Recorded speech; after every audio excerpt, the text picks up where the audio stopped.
Bonjour. Savez-vous que la survie d'une entreprise dépend à 80% de la capacité de bonne gestion de ses administrateurs, encore plus de ses comptables? Chef d'entreprise, si vous vous rendez compte que malgré vos efforts pour remonter la structure ne fait qu'avancer à reculons, il n'y a qu'une seule chose à déduire. Votre comptable vous vole. Néanmoins, c'est ce qui ressort de l'analyse de notre expert consultant ici en plateau. Nous allons recevoir d'ailleurs dans quelques secondes les comptables voleurs dans les entreprises. Comment est-ce qu'on détecte le profil? Comment est-ce qu'on gère ce type de problème? Si vous voulez tout savoir, restez des nôtres. Surtout, pensez à vous abonner sur nos différentes pages Facebook et YouTube pour ne rien rater. À tout de suite. Merci de nous retrouver une fois de plus sur ce plateau. Nous sommes dans l'émission Mon Comptable et bien sûr c'est la toute première édition. Nous allons recevoir notre expert consultant ici même en plateau pour parler de la thématique comment identifier un comptable voleur. Oui, vous avez bien entendu, comment identifier un comptable voleur. Monsieur Eman Biloua, bonjour. Bonjour. Vous allez bien? Je vais très bien, monsieur Raphaël. Je ne voudrais pas dire d'entrée de jeu que vous êtes voleur. Non, pas du tout. Voilà, non, je me garde justement de ce... Alors, on sait que vous êtes comptable, que vous êtes expert financier, que vous êtes aussi un expert consultant. C'est d'ailleurs la raison pour laquelle vous êtes sur ce plateau. Oui. On sait également que vous êtes à la tête d'une structure, donc d'un cabinet de consultation, Audicor Group. Oui. Dans vos différentes analyses, vous avez dressé un profil, du moins plusieurs profils de comptables dits bandits. Oui. De quoi s'agit-il exactement? Alors, de mes 7 ans d'expérience d'audit au cabinet XPA Audit, de l'expert comptable Jean-Marie Fancy, j'ai pu travailler dans les livres comptables de pratiquement 150 entreprises. D'accord.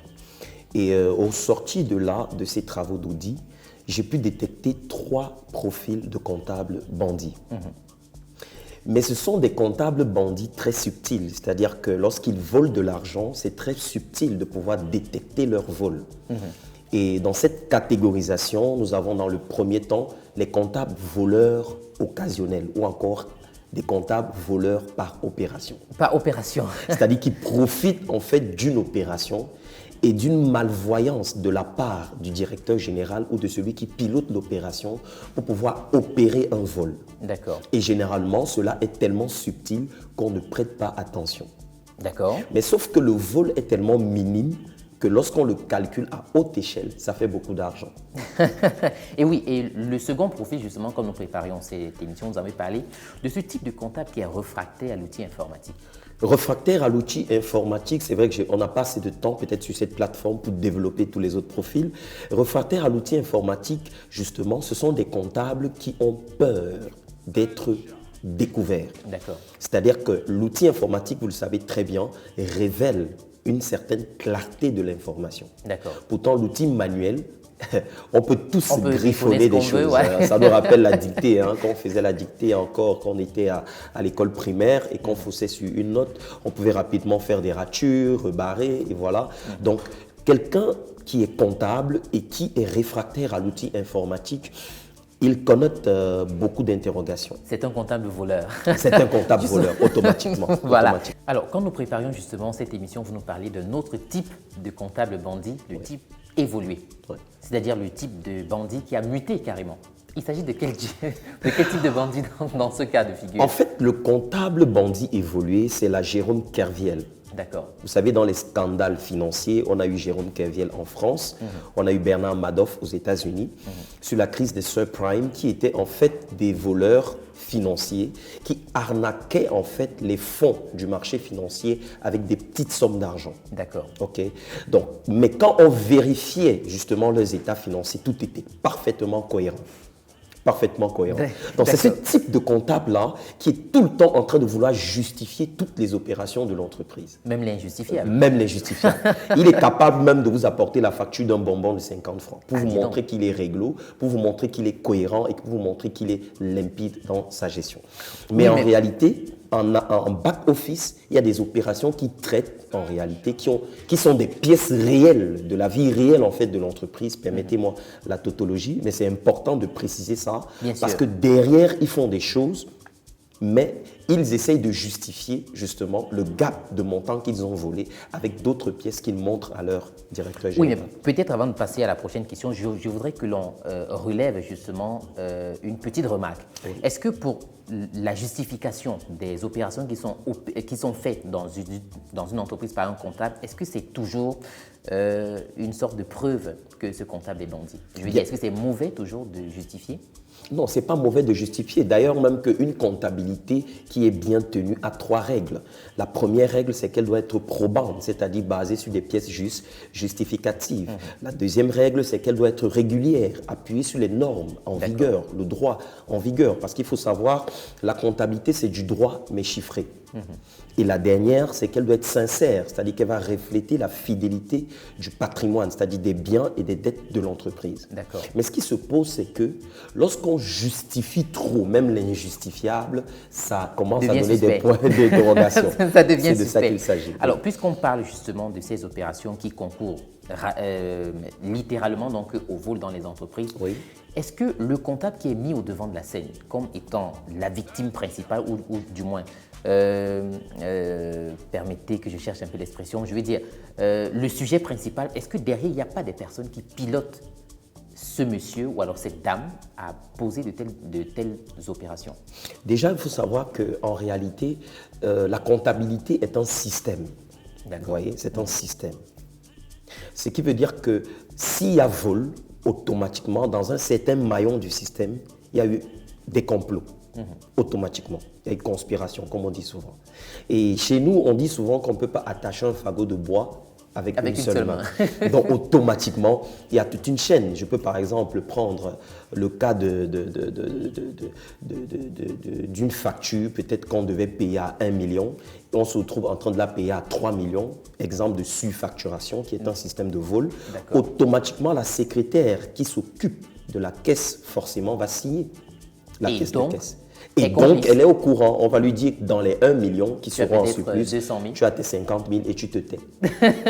Oui, mais en dehors de la secrétaire, est-ce qu'on peut identifier d'autres personnes qui peuvent avoir des postes de responsabilité? Ça commence par le directeur financier. D'accord. Le directeur financier, puis généralement, en cas de détectage de ce vol, souvent se blanchit.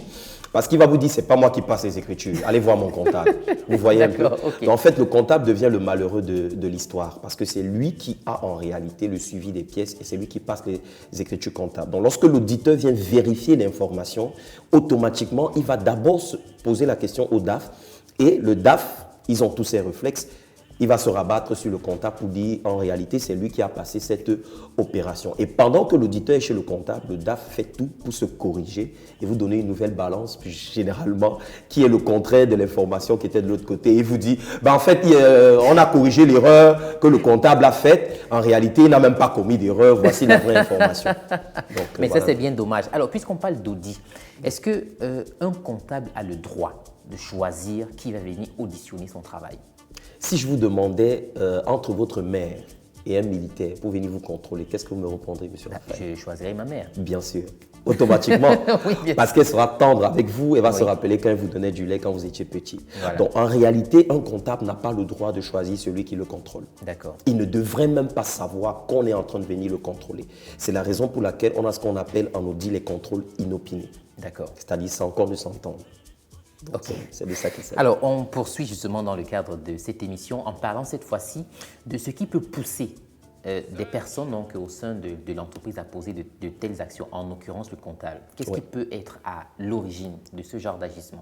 Alors, là, je vais vraiment entrer en profondeur et vraiment, je vais blesser certaines personnes. Allez-y. Déjà, si je commence par les chefs d'entreprise, des arrêts de salaire peuvent pousser un comptable à devenir un très grand Jérôme Kerviel. D'accord. Parce qu'il arrive souvent qu'on minimise le travail d'un comptable. Pourtant, c'est quelqu'un qui abat un travail fou, par contre.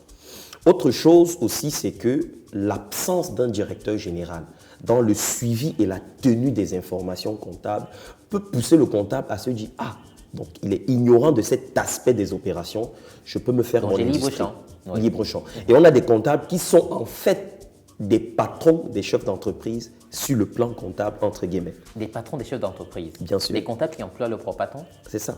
C'est-à-dire qu'à l'intérieur de l'entreprise, il s'est créé un autre système de gestion où il blanchit les pièces comptables et il se fait un max d'argent sans que le chef d'entreprise ne soit au courant. Et il y en a plein dans notre société. Mais c'est grave ça. C'est catastrophique. Alors, c'est catastrophique. Voilà, donc nous sommes en train de nous acheminer pratiquement donc, à la fin de cette émission. Oui. C'est une situation qui est dramatique. Malheureusement, peu de chefs d'entreprise en ont conscience. Oui. Alors, qu'est-ce qu'il faut faire? Quelles sont les solutions qu'on peut envisager pour régler ce type de problème et pourquoi pas éradiquer ce genre d'individus dans l'organisation? Je crois que la première chose qu'on devrait faire, c'est d'éduquer les chefs d'entreprise sur c'est quoi la comptabilité. D'accord. On devait normalement avoir des ateliers, et je crois que c'est ce à quoi on se prépare avec nos équipes, des ateliers où on va aider les chefs d'entreprise à comprendre c'est quoi un comptable et c'est quoi une comptabilité. D'accord. Parce qu'en réalité, je crois peut-être vos équipes de votre côté peut-être verront comment on pourra avoir un autre numéro dessus, parce que vous pouvez avoir une comptabilité sans avoir un comptable. Comme vous pouvez avoir un comptable sans une comptabilité. D'accord. Parce qu'une comptabilité, c'est des besoins de gestion. D'accord? Okay. À partir de mon activité, je dois connaître quels sont mes besoins. Quand je parle de besoins ici, je parle des indicateurs qui vont me permettre, moi en tant que chef d'entreprise, de savoir si mon entreprise est bien gérée ou pas. D'accord. Or, généralement, on recrute des tâcherons comptables et non des comptables. Un tâcheron comptable, c'est quelqu'un qui vient et qui est là tous les jours à signer des documents, à faire des selfies dans un bureau et il ne maîtrise rien des indicateurs de performance pour savoir si l'entreprise est en train de réaliser des bénéfices ou pas, ou l'entreprise est en train de couler ou pas. D'accord.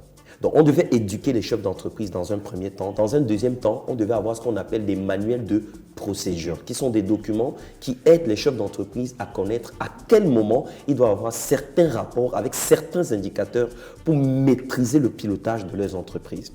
Et la troisième chose, bien évidemment, c'est notre système éducatif qui est de plus en plus puéril et qui détruit les jeunes aujourd'hui, parce qu'il est inadmissible qu'un étudiant qui a un BTS ne sache pas tenir, encore moins mettre en place une comptabilité. Alors, pour sortir, et pour ces comptables, qu'est-ce qu'il faut faire? Ces Vous comptables, préconisez quelle solution? Ces comptables, j'ai deux solutions radicales. Je vous en prie. La première, il faut les sanctionner jusqu'à la dernière énergie. Concrètement parlant, il faut faire quoi? Concrètement parlant, il faut les mettre en prison, voire en cellule, les couper des vivres, les faire souffrir pour qu'ils comprennent. Parce que si vous n'êtes pas dans la peau d'un entrepreneur, vous ne pouvez pas comprendre la peine que ça fait, déjà même au niveau du système fiscal, de créer une entreprise. Vous n'allez pas comprendre la peine que ça fait de payer des salaires aux gens alors que vous n'y a aucune entrée d'argent dans vos caisses. Ça fait un mal très, très vraiment criade. Donc je me dis, il faut qu'ils ressentent cette même peine, vous voyez, pour essayer de révolutionner les choses.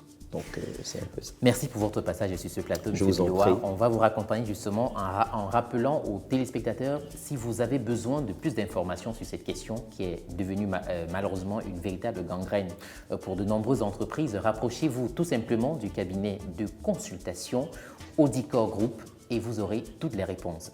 Alors, je vous reprends très prochainement pour un autre numéro de Mon Comptable. D'ici à ce qu'on y arrive, portez-vous bien. À tout de suite.